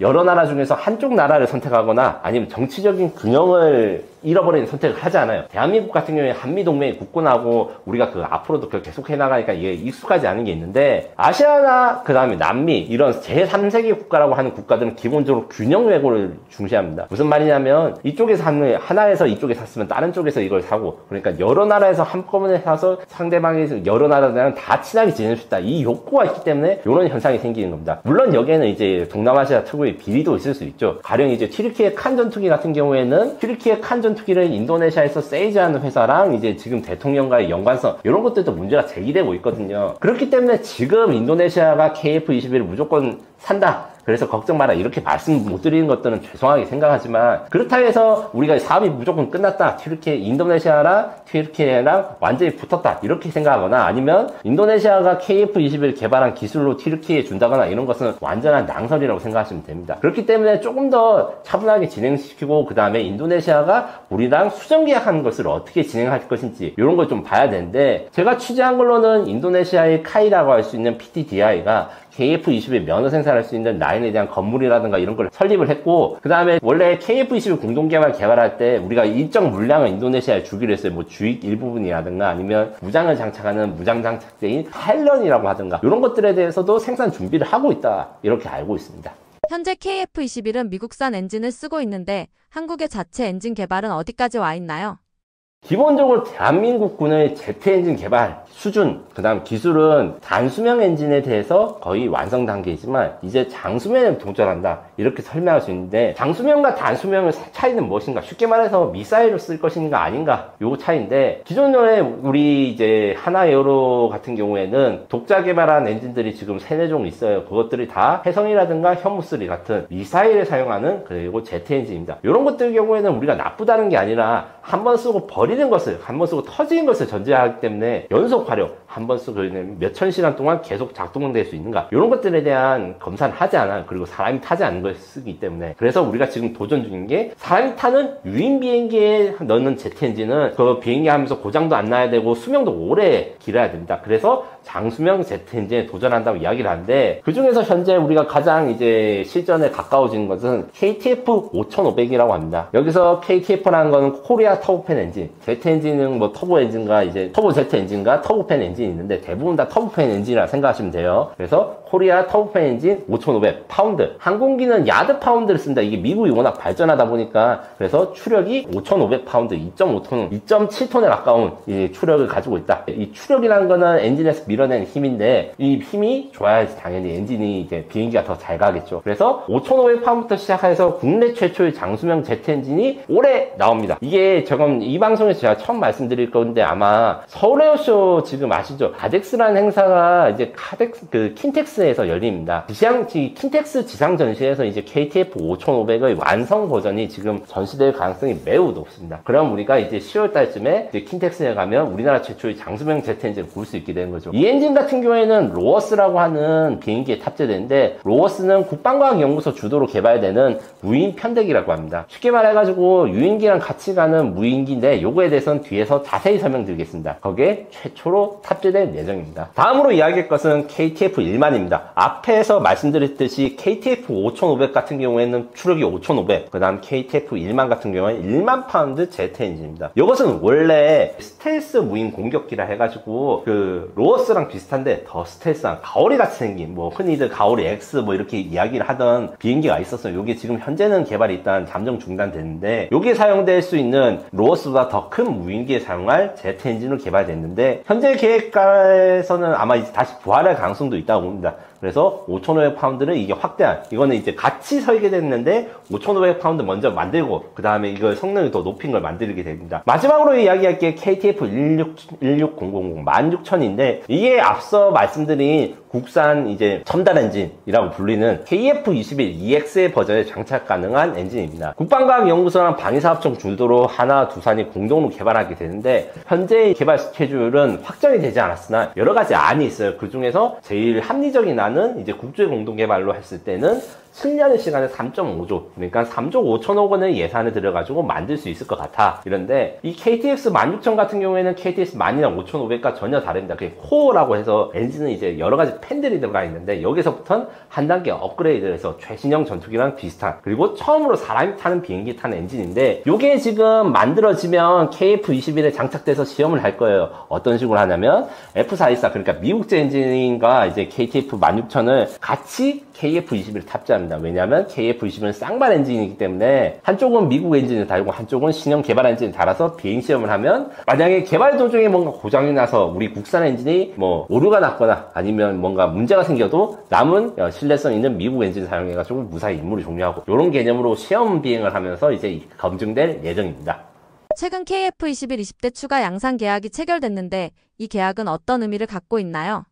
KF-21은 120대를 생산하는 계획입니다. 원래 그 120대는 원래 블록 1과 블록 2로 나누어져 있는데 블록 1이라는 거는 에어2예요. 그러니까 공중전을 할 수 있는 능력. 그 다음에 블록 2는 에어2 그라운드, 그러니까 지상 표적을 공격할 수 있는 능력. 이 지상 표적을 공격하는 게 조금 더 난이도가 늘어나고 소프트웨어 코드 수도 많아서 공중전부터 먼저 40대 개발하고 그 다음에 양산을 한 다음에 그 다음 후속 양산 80대는 공대지 능력까지 합쳐서 하자, 이렇게 했다가 이제 카이다 한국국방연구원이 40대를 한 번에 초도 양산 계약하는 것이 문제가 있다. 원래는 그래서 어떻게 하자면 40대를 나눠서 12대에서 10대 정도를 4번, 3번 정도 나눠서 계약을 해야 된다. 그래서 생산을 할 때마다 이게 문제가 생기는지 아니면 추락하는지 이런 걸 보고 한번 계약을 다시 해야 된다는데, 이 방산 계약이라는 게 그냥 자동차 사는 거로 생각하시면 안 됩니다. 왜냐면 잘 생각해 보시면 KF-21 가격이 1,000억 원이죠? 부품이 20만 개가 넘습니다. 가장 복잡한 부품이다 보니까 여기 계약하는 것 자체가 엄청나게 두껍습니다. 그거를 다시 리뷰하고 검사하고 검증하고 이 가격을 산정하는 것만 해도 몇 억의 비용이 들어요. 원가 검증이랑 항목이 굉장히 복잡합니다. 그래서 계약을 많이 하면 할수록 그냥 한 번에 계약하는 것보다 비용도 늘어나고 시간도 늘어나요. 왜냐? 계약서 검토를 해야 되니까. 그렇기 때문에 40대 양산 계약을 이제 10대씩 나눠서 이거 하는 건 도저히 받아들일 수 없어서 여기에 대해서 이제 20대로 나눠서 작년에 20대, 올해 20대 이렇게 계약하고 했는데, 이때 조건이 작년에 20대 계약했을 때 다음번에 그 1년간 시간 동안 뭔가 문제가 생기면 다음번 계약은 취소될 수도 있는데 이번에 전혀 문제없이 계약되었다. 그리고 그 계약된 이유는 KF-21은 원래 2,000회 이상의 소티, 그러니까 시험 비행이 필요한데 그 중에서 작년 11월에 이미 1,000회 이상의 시험 비행이 아주 문제없이 갔어요. 그래서 남은 1,000회가 작년 11월부터 내년 말까지 진행되는데, 이렇기 때문에 카이 입장에서는 굳이 나눠서 할 필요가 없는데 그 비용만 더 들고 시간만 더 들게 됐다, 이렇게 불평을 하는데 이게 맞는 이용입니다. 근데 카이다라는 한국국방연구원은 기본적으로 우리나라 방위사업이 계약과 개발이 잘 되고 있는가 이것을 중간에 평가하고 잘 안 되고 있는 사업들에 대해서는 왜 잘 안 되고 있는지 분석한 다음에 개선 방안을 내놓습니다. 이렇기 때문에 이 리스크를 분산하기 위해서 선택한 거지만 사실 지금 생각해보면 잘못된 것이고요. 다만 이게 아주 원활하게 개발이 되었기 때문에 추가 양산 계약이 무사히 체결되었다. 그래서 다음번에 블록2 80대 계약은 한 번에 했으면 좋겠는데, 요게 또 미국 스타일로 가는 그 12대씩 계약하는 걸로 하면 또 부대 비용이 늘어나거나 양산이 또 늦어지겠죠. 요건 좀 걱정이 되는데, 개인적으로는 꼭 80대 계약을 한 번에 했으면 좋겠습니다. 폴란드 공군사령관이 직접 방한해 KF-21을 시승하기까지 했다고 하는데 왜 폴란드는 한국 전투기에 이렇게 적극적인가요? 폴란드는 원래 한국 공군의 FA-50이나 KF-21에 관심이 없었습니다. 이게 원래라는 건 어떤 기준이냐? 우크라이나 전쟁 이전에는 사실 신경도 안 썼어요. 신경도 안 썼다고 하니까 약간 자존심이 상할 분도 계시는데 이게 명확합니다. 기본적으로 지금 폴란드 공군사령관이 방한해서 KF-21을 탑승한 다음에 따봉 날리고 정말 좋다고 하셨거든요. 근데 그분 자체가 군생활을 어떻게 시작했냐? 폴란드 최초의 F-16 조종사입니다. 그래서 거기에서 F-16 인수조종사의 경력을 살려가지고 지금 현재 이제 투스타까지 가셨는데, 그래서 폴란드는 원래 수십 년 동안 바르샤바 조약기구의 일원으로서 구소련제 전투기 뭐 수호이 7이라든가 미그 29 같은 걸 몰았다가 F-16을 보니까 너무 좋은 거예요. 이게 서방 측 전투기를 처음 타보니까. 그래서 미국 전투기가 좋아서 F-35도 구매를 하고 미국자만 원래 도배를 할 생각이었는데, 이제 우크라이나 전쟁이 이 모든 것을 바꿔버렸죠. FA-50 같은 경우에는 F-16을 급하게 구할 수가 없기 때문에 갭필러라는 것은 이 틈을 메운다는 의미로 급하게 도입한다 이런 의미로 했는데 요걸 F16을 도입했을 때 처음에 그래서 걱정도 많았어요. F16보다 작고 전투 능력도 부족한데 이걸 왜 하냐 이런 식으로 비판하는 분도 있었고, 실제로 이제 EGI라든가 이런 한급 장비, 그러니까 미국이 공급해야 되는 부품들이 폴란드에 배달이 늦어져 가지고 폴란드 언론에서 이 한국 거 사지 말랬잖아 막 이런 비판 용도도 있고 제가 그에 싸우고 그랬어요. 그런데 이게 다 지금 다 해결이 돼 가지고 정상적으로 작동하는 거야. 그리고 그 해결 과정에서 그냥 가만히 있어서 해결된 게 아닙니다. 우리 카이가 현지 사무소에 있는 분들이 정말 열심히 노력을 해가지고 이 문제라든가 이 KF-21이 제대로 비행할 수 있게 이렇게 잘 지원을 해줬고 그거를 봤어요. 거기에서 일단 1차로 감동을 먹은 게 하나 있습니다. 그냥 감동해서 끝난 이야기가 아닙니다. 그리고 미국이 지금 우리나라를 어떻게 보면 도와주는 사건이 있어요. 무슨 사건이 있냐? F-16 업그레이드 사업이 있습니다. F-16 업그레이드는 어떤 거냐면 F-16이 4세 전투기인데 이거를 A사 레이더라든가 이런 걸 달아서 4.5세대 전투기를 다는 것입니다. 이게 F-16 V 버전 바이퍼라고 하는데 대한민국 군군의 KF-16도 이 업그레이드 패키지를 하거든요. 폴란드도 똑같이 F-16을 좋아한다고 제가 말씀드렸잖아요. 그래서 업그레이드를 한다 했는데 이게 문제가 됐습니다. 48대를 업그레이드 하는데 비용이 얼마였더라? 73억 달러? 73억 달러가 아마 9조 원이 대한민국 넣을 거예요. 9조 원이 A림도 아니고 기존에 있는 F-16이 아무리 좋은 전투기라도 첫 비행을 한 지가 지금 40년이 넘은 비행기고 멋있지만 이거를 업그레이드 해가지고 한 20년이나 더 쓸까요? 그런데 한국 돈은 9조 원을 쓴다니까 폴란드에서는 난리가 났습니다. 이렇게 많은 비용을 들여야 될 필요가 있는가? 그리고 이거를 빨리 해주는 것도 아닙니다. 이 48대를 개조하는데 4, 5년 이상 걸리고 납기도 늦어요. 그래서 지금 무슨 이야기가 나오느냐? KF-21이 부상되고 있다. 왜? KF-16을 업그레이드하는 비용으로 완전 새거 30년 이상 운영할 수 있는, 그리고 세미스텔스 우산 전투기인 KF-21 90대 가까이 신규 구매가 가능한데 이걸 F-16 업그레이드를 하지 말고 KF-21을 사자, 이런 여론이 실제로 많이 이야기되고 있어요. 그리고 요거에 대해서 아직 폴란드 정부가 정치적으로 답은 내놓지 않고 여기서 고민이 많은데 우리가 잘 설득을 한다면 이 F-16 업그레이드에 대한 73억 달러를 우리가 다 먹지 못하더라도 그래도 몇 조 원치는 KF-21 살 수 있지 않을까 저는 개인적으로 생각하고,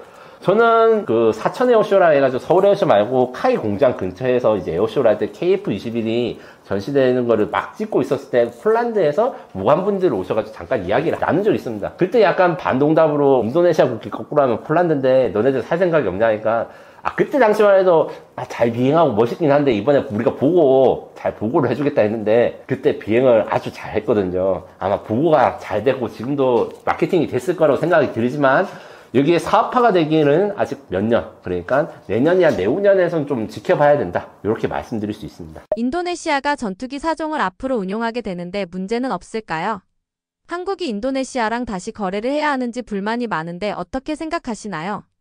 인도네시아의 거래만큼 우리가 사실 어려운 고객들 정말 많습니다. 이라크도 어렵고 이집트도 어렵고 루마니아 같은 경우에도 이제 좀 많이 노력이 필요하고 호주도 굉장히 까탈스러웠어요.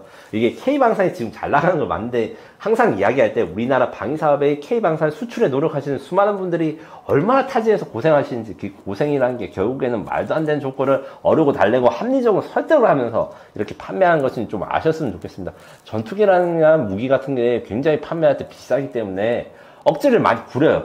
그 중에서도 인도네시아가 많이 잘 알려져 있다. 그 잘 알려져 있는 것은 그만큼 우리나라 무기를 많이 샀기 때문이에요. 그래서 대한민국의 인도네시아 이 관계가 전략적 동반자 관계라고 하는데 이 관계에 대해서는 사실 앞으로도 계속 좋게 유지가 될 것이고, 이런 이유는 기본적으로 GDP 성장률이 굉장히 빠릅니다. 인도네시아가. 물론 이제 우리나라가 이렇게 무시를 하고 이런 것들에 대해서 시민분들의 의견도 이야기하지만 결국 성장하는 국가에 대해서 우리가 좋은 관계를 가져야지 미래에 그 포텐셜이 있는 거고, 천연자원이 풍부하고 GDP 성장률이 높으니까 산업 발전 의지가 굉장히 많고, 그 다음에 인력적으로, 그러니까 인력 구성이 굉장히 좋습니다. 나의 젊은 국가라고 할 수 있고, 이 개발도상국 단점이 있어요. 물론 그 개발도상국 단점이라는 건 제가 앞서 말했듯이 거래를 하는데 뭔가 대통령이 친한 기업이 뭔가 유리하게 되거나 이런 비리들이 있는데, 요거를 우리가 그래서 똑같이 뇌물을 주고 살 수는 없으나 그 대신에 우리가 노릴 수 있는 것은 대한민국의 특수한 위치입니다. 대한민국 뭐 K방산 이야기할 때 K-팝 뭐 헌터스, 데몬 헌터스 이야기하고 K-팝 이야기하는데 이게 관련이 없다고 보시면 안 됩니다. 기본적으로 대한민국 위상이라는 것은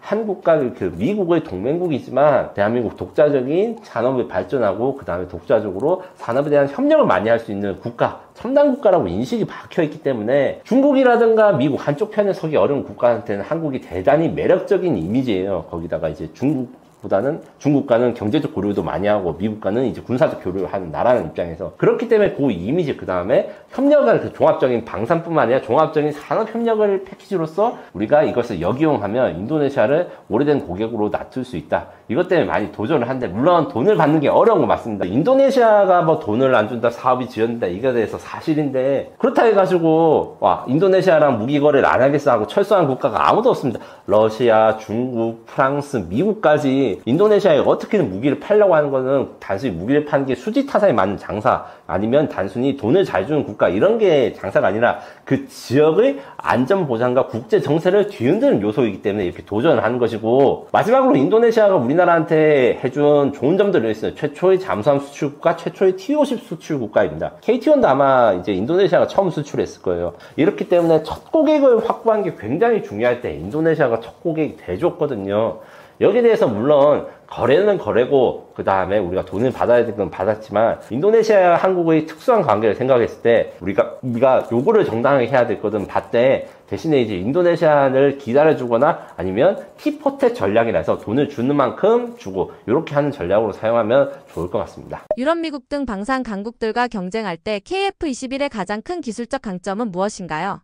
KF-21은 4.5세대 전투기입니다. 4.5세대 전투기는 4세대 전투기랑 5세대 전투기의 중간이다. 이렇게 이야기했을 때 처음에 KF-21을 만들 때 좀 비판적인 분들은 5세대 전투기를 못 만드니까 그래서 좀 말을 지어낸 거다 하는데 실제로는 4세대 전투기들이 많이 개량을 해서 F-16, F-18 같은 게 등장한 지 40년이 넘었지만 4.5세대 전투기로 업그레이드가 된 겁니다. 근데 KF-21은 업그레이드된 4.5세대가 아니라 네이티브 4.5세대다. 이렇게 이야기를 할 수 있는데 네이티브인 게 뭐가 좋아 할 때 형상이 다른데 형상이 다르다는 것은 뭐냐? 레이더 크로스 섹션이 다르다. 이 말인 것은 뭐냐면 F-20이나 F-35 같이 완전한 스텔스 전투기는 아니지만 그래도 라팔이라든가 F-15 같은 기존의 4세대 전투기보다는 레이더에 탐지된 거리가 짧습니다. 짧은다 해서 가지고 막 15km, 20km 이렇게 차이가 나는 것은 아니에요. 이게 물리 법칙으로 가면 이게 데시벨이라는 개념으로 해서 탐지거리가 이제 그 레이더 반사 면적이 반으로 줄어들어야지 탐지거리가 한 25% 줄어들거든요. 이런 것 때문에 그래서 완벽한 스텔스가 아니더라도 기본적으로 비슷한 종류의 레이더를 가지고 있으면 우리가 먼저 쏠 수 있고 그 다음에 향후 업그레이드가 가능하다. 그리고 추력대 중량비가 우수하다 이야기하는데 여기서 추력대 중량비는 어떤 이야기냐면 엔진이 낼 수 있는 파워랑 그 다음에 이 무게의 비율이 가속력과 상승력에 큰 차이를 주는 요소이기 때문에 우리 경쟁자라고 할 수 있는 라팔이라든가 이런 것보다 훨씬 낫습니다. 그래서 요것 때문에 가격점을 가지고 있고 가격이 쌉니다. 한 대에 1,000억 원 한다니까 굉장히 옛날엔 비쌌지만 사실은 우리가 1,000억 원 했을 때 라팔은 1,500억 뭐 이렇게 1,700억짜리 비행기도 나오고 이랬는데 단순히 판매 가격만 싼 게 아니라 운용 유지비도 절감이 됐습니다. 그리고 우리가 서비스를 훨씬 잘해주는 게 지금까지 T-50과 FA-50을 수출하면서 증명이 됐어요. 때문에 한국산 전투기는 가격이 저렴하고 운용 유지비가 됐고 운용 유지비가 단순히 낮다는 것뿐만 아니라 가용성이 그러니까 가동률이 좋습니다. 그래서 같은 돈을 샀을 때 우리나라가 더 많은 그러니까 전쟁이 났을 때 제일 많은 전투기를 작동시킬 수 있는 국가다. 이렇기 때문에 우리 K-20, F-21의 경쟁력이 있고 마지막으로 업그레이드가 가능합니다. 업그레이드가 가능한 것은 모든 전투기가 다 업그레이드 할 수 있지만 KF-21은 4.5세대에서 5세대로 업그레이드 가능합니다. 왜? 형상이 이제 세미 스텔스 혹은 미니 랩터라고 불리는데 실제로 랩터랑은 완전히 똑같지는 않지만 생긴 게 비슷하게 됐어요. 그거를 왜 그렇게 됐는지 KF-21의 치프 디자이너 혹은 이제 KF-21을 기술 이전한 로키드 마틴 개발사랑 이야기를 했대. KF-21을 개발했을 때 로키드 마틴이라고 미국 회사에서 기술진들이 오셨는데 이분들이 현역 분들을 사실 잘 못 오시고 왕년에 잘 나가셨던 분들. 근데 2000년대 후반에 KF-21을 만들 때 왕년에 잘 나갔던 사람들이 미국 엔지니어들이 뭘 만들었냐? F-21 랩터를 만들었기 때문에 자기가 랩터를 만들었을 때 어떤 경험을 했고 어떤 생각을 가지고 이렇게 설계를 했고 이거에 대해서 다 말로 이렇게 전수를 해줬습니다. 이런 것 때문에 베이비 랩터라고 불리는 KF-21이 5세대 전투기 EX로 업그레이드가 가능한 것이고 이 업그레이드 비용이나 이런 것들이 뭐 어느 정도 들 수 있겠지만 라팔이라는 건 유로파이터는 이렇게 스텔스 업그레이드가 불가능해요. 좀 이런 걸 할 수 있을까 뭔가 연구 연구를 한 거 있는데 다 포기가 되었습니다. 뭐 슈퍼호넷 또 스텔스 뭐 사일런트 호넷이라는 게 있었고 라팔도 막 내부 무장창 가지려고 개조를 했는데 새로 만드는 게 더 싸요. 개조를 한 것보다. 항공기는 원래 에어로다이나믹이라서 형상을 변경하는 게 굉장히 중요하고 돈이 많이 들기 때문에 생겨난 이런 일이 생긴 것입니다. 이번 KF-21의 최초 야간 공중급유 성공은 어떤 기술적 의미가 있다고 보시나요? 예, 지난 4월에 방위사업청이 영상을 하나 공개했는데 KF-21 CG의 4호기가 KC-330 시그너스라고 해가지고 우리 공군이 보유하고 있는 공중급유기가 있습니다. 공중급유로부터 야간에 공중급유를 받는 동영상을 공개했는데요. 공중급유라는 것은 KC-330의 급유막대가 있습니다. 이렇게 쭉 나오는 급유막대를 KF-21의 공중급유 연결부가 있는데 위쪽에 있습니다. 여기다 이렇게 딱 집어넣어서 두 비행기가 하늘을 날고 있는 상태에서 급유를 하는 겁니다. 그러니까 연료를 공급하는 것인데 이게 상당히 어렵습니다. 왜냐면은 난기류가 생기기 때문에 두 비행체가 가까이 있으면 난기류가 생기기 때문에 이 자세를 계속 유지해야 돼. 이게 상당히 어렵고 기술적 난이도도 있는 겁니다. 근데 그런데다가 어둠이 있는, 그러니까 야간이라는 것은 빛이 안 보이는 어두운 상태에서 시야가 제한됐는데 이런 어려운 상황에서도 단 한 번만에 성공했다는 거, 이게 대단한 일이죠. 그러니까 그리고 공중급유라는 것은 상당히 이제 현대 공중전에서 일종의 필수 사항 같은데 전투기, 폭격기의 그 작전 반경을 늘려줍니다. 그러니까 한 번 공중급유를 하면은 최대 50% 이상 반경이 늘어난다고 하거든요. 그래서 그리고 또 이걸 야간에 했다는 것은 전투기나 폭격기나 24시간 전천후 할 수 있는 그 능력을 확보했다는 걸 보여주기 때문에 의미가 있습니다. 그러니까 KF-21이라는 이제 새로운 전투기가 지금 이제 개발이 거의 완전 끝난 상태인데 이게 몇 가지 이제 그 기념비적인 상황이 있는데 제일 중요한 것은 아무래도 뭐 첫 시험비행일 테죠. 첫 시험비행에 성공한 이후로 이제 차곡차곡 착착착 스케줄을 개발 일정에 따라서 순조롭게 진행이 되고 있습니다. 그래서 지난해 3월에 이제 방위사업추진위원회에서 KF-21 최초 양산 항공기를 40대 1차 분생산 40대를 2028년까지 공군에 인도하게 해야 한다는 그 계획안을 승인을 했고요. 그다음에 지난해 6월에 양산 1차분 20대에 대한 계약이 이루어졌습니다. 그리고 그래서 그 지난해 6월에 계약했던 양산 기체가 올해 5월에 최종 조립에 들어갔고요. 그다음에 지난 6월에는 20대 추가 계약이 있었죠. 그래서 1차분 20대 해가지고 40대 계약이 다 끝났습니다. 그리고 가장 최근 일이죠. 지난 5일, 그러니까 8월 5일에는 KF-21에 탑재하려고 순수 국내 기술을 개발한 능동 위상 배열 A사라고 하죠. A사에다가 처음으로 출고했습니다. 그러니까 완성이 돼서 나온 것이고요. 그리고 KF-21의 전력화 시기도 지금 앞당겨지고 있습니다. 그만큼 개발 일정이 잘 순조롭게 진행됐다는 것을 보여주는 건데 지난 10일 방위사업추진위원회라고 해서 주요 이제 무기 도입 사업 관련해서 결정을 내는 기구가 있습니다. 거기에서 개발 계획 개정안이 승인이 됐는데요. 당초 KF-21이 2028년 말까지 공대지 능력을 확보하려고 했는데 이 일정을 2027년 전반기로 앞당겼습니다. 그 조기 확보하는 것인데요. 그만큼 국민 여러분들이 염원하고 바라는 대로 KF-21이 순항하고 있다. 사업이 순항하고 있고 그리고 조만간 KF-21이 우리 영공을 방위하는 선봉장이 되는 모습을 볼 수 있을 것 같다고 여러분께 자신 있게 말씀드릴 수 있습니다. 이런 야간 공중급유 테스트가 전투기의 실제 운용 능력에 어떤 변화를 가져올 수 있다고 보시나요? 예, KF-21은 지금 이제 계속 시제기가 시험 비행을 하고 있는데 그만큼 이제 검증해야 될 성능들이 많습니다. 이렇게 무장을 분리하고 발사하고 그리고 또 아까 말씀드렸다시피 급유도 해보고 설계도에 나왔던 대로 그다음에 우리가 원했던 성능이 제대로 나오냐를 검증해야 됩니다. 그런 과정을 거치고 있는데 제일 중요한 게 시험 비행일 테죠. 그다음에 초음속 비행인데 둘 다 뭐 무난히 성공했고요. 그다음에 어려운 뭐 급유도 성공했고요. 급유도 굉장히 빨리 되는 편이라 가지고 일각에서는 이게 뭐 조작된 영상이 아니냐는데 단번에 드러나는 게 급유 막대에서 급유구로 들어갈 때 기름이 살짝 나오는 장면이 확대 보면 나옵니다. 그렇기 때문에 이게 뭐 조작 논란이 금방 사그라드는데 그만큼 잘 진행되고 있습니다. 그래서 현재 시제기가 6대인데 그 중에 2대는 복작이죠. 2명이 탈 수 있는. 지금 2020년까지 모든 성능 검증을 다 마칠 것으로 전망이 되고요. 일단 2026년부터 2028년까지는 블록 1이라고 해가지고 공대공 능력만을 검증한 블록 1을 40대로 우선 공군에 일단 블록 1의 특징은 초음속 비행이 가능하고요. 둘째, 그다음에 약간 매립형 무장입니다. 이렇게 미사일을 스텔스처럼 안에 내부 무장창이 아니라 살짝 안에 이렇게 살짝 홈을 파넣어 거기다가 반만 튀어나가는 반매립형 무장을 하게 해가지고 스텔스 정도까지는 아니지만 저 피탐성을 늘리는 그런 설계가 되어 있는데 이런 블록 1을 40대를 마련하고요. 그 다음에 2026년까지는 일단 초도 물량 40대 중에 20대를 먼저 실전에 배치할 것이고요. 그 다음에 2027년부터 2032년까지는 블록 2 80대를 순차적으로 양성하는데 블록 2라는 것은 공대지, 그러니까 공중에서 지사는 공격할 수 있는 능력을 검증하고 확보하고 이를 검증하고 그다음에 정찰 기능을 추가하는 모델입니다.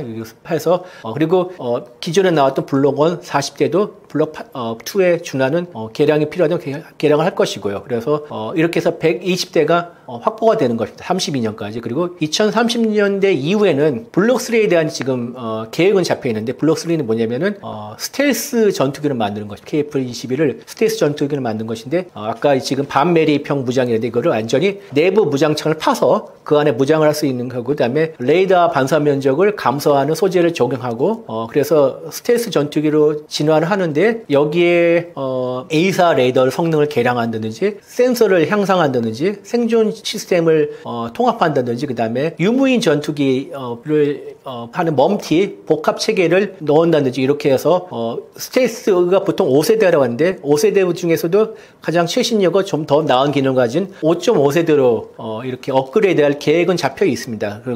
그리고 또 이 3세대 그러니까 블록 3가 개발될 쯤 하면은 장거리 공대지 미사일 그래서 줄여서 장공지라고 합니다. 그다음에 장거리 공대공 미사일 장공공이라고 합니다. 그다음에 단거리 공대지 미사일 단공공 그다음에 대방사 미사일이라 가지고 적의 레이더 시설을 파괴할 수 있는 그러니까 레이더 전파를 따라서 적의 레이더 시설을 파괴할 수 있는 대방사 미사일 이런 4종의 국산 무장도 블록 3가 실전 배치될 쯤에 완성이 돼서 무장할 것으로 보입니다. 그러면은 거기다가 또 공군은 최근에 아주 확정은 아닌 검토 사항이라고 하는데 극초음 공중발사 탄도미사일 ALBM이라고 해가지고 러시아의 킨자일이 되게 유명하죠. 그래서 탄도미사일을 작게 만들어서 쉽게 말하면은 전투기에 탑재하는 것입니다. 그럼 그만큼 속도가 엄청 빠르겠죠. 그래서 극초음속으로 날아갈 수 있는 이런 미사일을 개발할 그런 계획도 검토하고 있다고 밝혀 있는데 이 정도 하여튼 블록 3가 나올 때쯤이면은 확실하게 KF-21이 우리의 주력이 될 수 있고 우리 영공의 소의 선봉장이 될 수 있겠죠. 그러나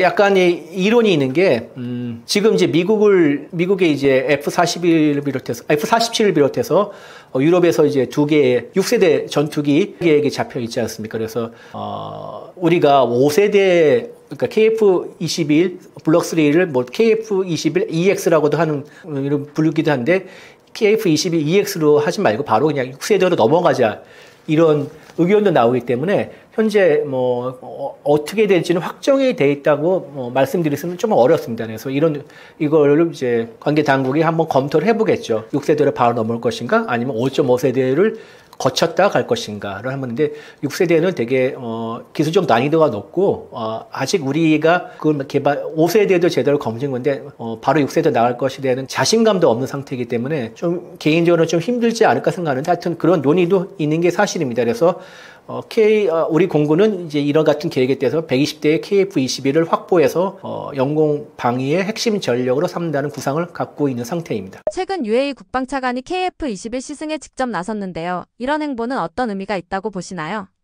이브라임 나세드 모하메드 알 알라이 참 이름이 길죠. 아랍 국가에서 이름이 좀 깁니다. 그런데 아랍에미레이트의 국방차관이죠.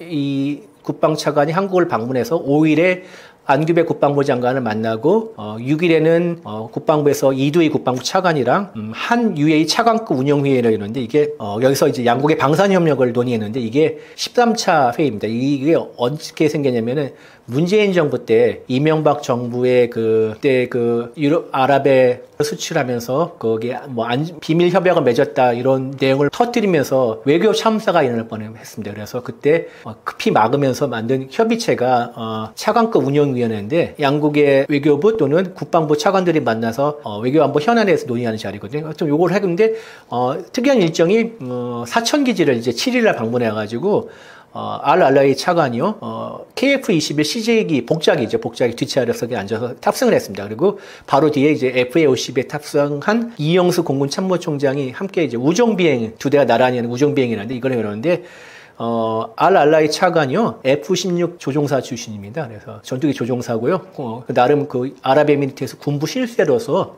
영향력이 큽니다. 그러니까 RRI 차관에게 탑승 기회를 주는 것은 KF-21을 우리가 KF-21을 아랍에미리트 UAE에다가 세일즈 마케팅을 하는 그런 차원의 행위라고 볼 수가 있죠. 근데 아랍에미리트는 트럼프 일기 때 F-35를 미국으로부터 구매하려는 계획이 있었습니다. 그런데 이스라엘이 반대를 해서 이 계획이 무산이 됐고요. 그래서 분명히 그 5세대 스텔스 전투기에 대한 수요가 갖고 있습니다. 갖고 있고 필요성도 있고요. 그래서 아랍에미리트가 한국의 KF-21 사업에 대해 매우 큰 관심을 갖고 있고 이전 정부에서도 여러 차례 그 KF-21에 대한 그 설명회를 열어달라 비공개로 요청한 적이 있고요. 그렇기 때문에 이번에 RRI 차관이 아랍에미리트 본국으로 돌아가서 어떤 보고를 했는지 알 수는 없으나 상당히 긍정적인 평가를 했다면 양국이 KF-21 관련해서 협력을 할, 그리고 우리가 KF-21을 수출할 가능성이 더 커지지 않을까 기대하고 있습니다. 이번 시승을 통해 UAE 측은 KF-21의 어떤 능력에 특히 주목했다고 보시나요?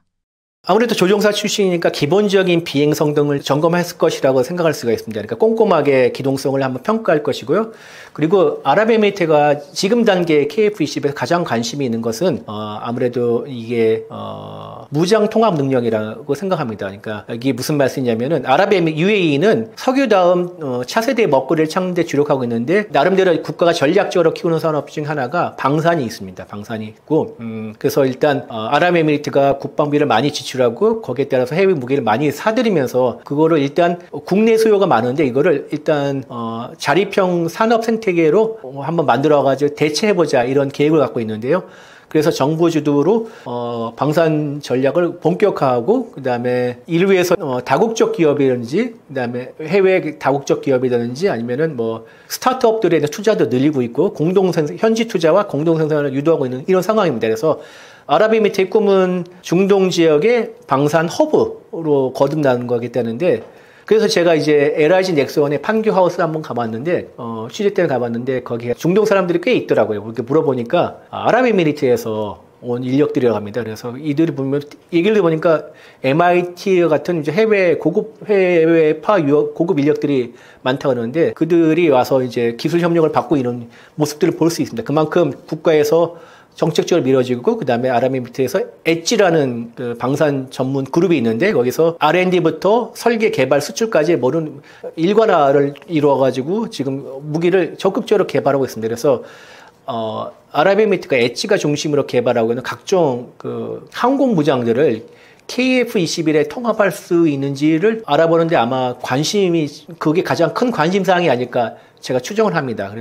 왜냐면은 미국과 유럽은 이런 자국산 무장 통합이라는 거가 있습니다. 그러니까 새로운 무기를 기존에 있는 전투기, 그러니까 항공기에 달아가지고 제대로 작동할 수 있도록 만들어지는 걸 통합이라고 하는데 미국과 유럽은 잘 안 해주죠. 왜냐면은 돈을 계속 벌려면은 자국산 자기네 회사에서 제조하는 무기를 팔아야지. 그게 아니라 그냥 전투기만 사고 무장 우리가 알아서 할게 이러면은 돈벌이가 크게 안 되기 때문에 안 해주는 게 원칙인데 그러나 이제 한국은 아무래도 KF-21이 국내에서 120대 생산하고 그다음에 인도네시아 48대 생산하면 168대이지 않습니까? 그런데 보통 항공기의 브레이크 이븐 포인트가 300대를 기점으로 하기 때문에 300대 수요를 늘리려면 아랍에미리트 같은 큰 손이 필요합니다. 아랍에미리트 자체 무장 통합에 대해서 아무래도 한국이 좀 더 관대할 수밖에 없는 입장이고 거기에 관심을 가질 것이라고 생각합니다. KF-21의 어떤 특성들이 아랍권 국가들에게 특별히 매력적으로 작용한다고 보시나요?